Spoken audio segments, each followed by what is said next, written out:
बाल बेचान खुश खुश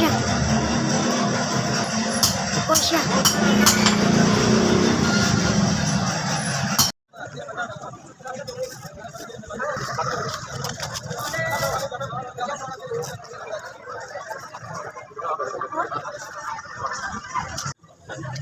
पूरे 40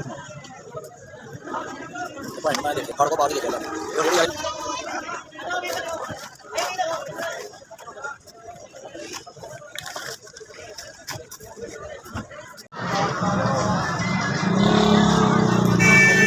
रेडी भी मिल गई मैनू रेडी भी फ्रूटर भी मिल गया ताड़ी बड़ी बड़ी मेहरबानी मैं हूँ अपना काम करांगा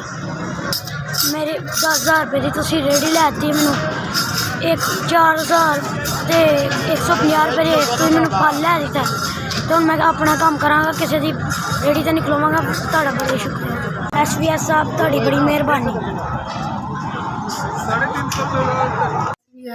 ਤੁਹਾਡੀ ਬੜੀ ਮਿਹਰਬਾਨੀ ਸਾਨੂੰ ਤੁਸੀਂ ਰੇਹੜੀ ਲੈ ਕੇ ਦੇ ਲਗੇ ਹੋ ਬੱਚਾ ਮੇਰਾ ਕਿਸੇ ਦੀ ਰੇਹੜੀ ਤੇ ਕੰਮ ਕਰਦਾ ਸੀ 300 ਰੁਪਇਆ ਦਿੰਦੇ ਸਨ ਤੇ ਸਾਡਾ ਗੁਜ਼ਾਰਾ ਨਹੀਂ ਸੀ SVS ਅਸੀਂ ਤੁਹਾਡੇ ਬੜੇ ਸ਼ੁਕਰਗੁਜ਼ਾਰ ਹਾਂ ਕਿ ਤੁਸੀਂ ਸਾਨੂੰ ਰੇਹੜੀ ਲੈ ਕੇ ਦੇ ਲਗੇ ਹੋ ਮੇਰਾ ਪੁੱਤਰ ਕਮਾਏਗਾ ਦੁਆ ਤੁਹਾਨੂੰ ਦੇਗਾ ਔਰ ਸਾਨੂੰ ਕੀ ਚਾਹੀਦਾ ਕਿ ਸਾਡੀ ਆਪਣੀ ਰੇਹੜੀ ਹੋਵੇਗੀ ਅਸੀਂ ਕਿਸੇ ਦੇ ਵੀ ਤੇ ਕੰਮ ਕਰ ਨਹੀਂ ਸਕਦੇ ਤੁਹਾਡੀ ਬੜੀ ਮਿਹਰਬਾਨੀ ਕਿ ਤੁਸੀਂ ਸਾਡਾ ਮੇਰੇ ਯਤੀਮ ਬੱਚਿਆਂ ਦਾ ਖਿਆਲ ਕਰਨ ਲੱਗੇ ਹੋ